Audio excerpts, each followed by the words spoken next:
Salam alaikum wa rahmatullah.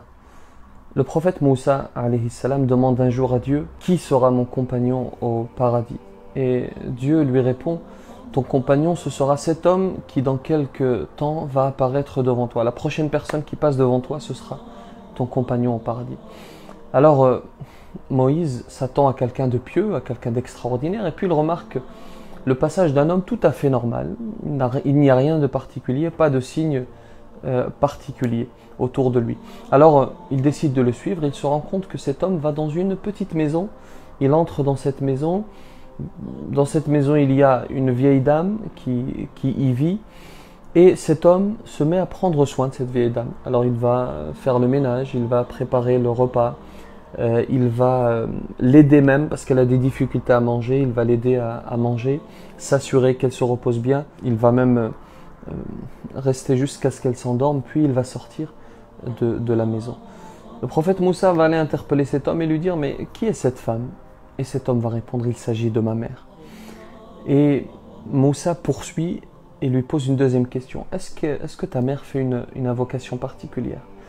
Et cet homme va dire: oui, tout à fait.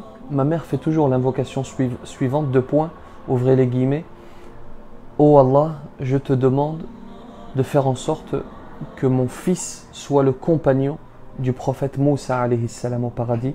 Et là, le prophète Moussa va dévoiler son identité et dire: je suis le prophète Moussa et je te révèle que ton invocation, que l'invocation de ta mère a été acceptée par le divin.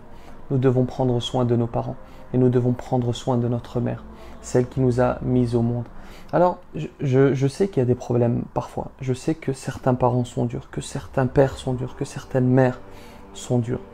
Et je vais faire une vidéo prochainement concernant ce sujet. Mais en tout cas, te concernant, toi, fils, fille, tu dois prendre soin de ta mère. Et tu dois faire en sorte d'être le plus bon envers elle. Et tu dois l'assister dans tout ce qu'elle te demande. Et tu dois être à ses côtés, tu dois l'accompagner, car arrivera un jour, si tu ne le fais pas, arrivera un jour où tu regretteras cela. Elle est, de manière générale, pour l'humanité, la clé du succès, et plus particulièrement pour nous les musulmans, elle est la clé du paradis.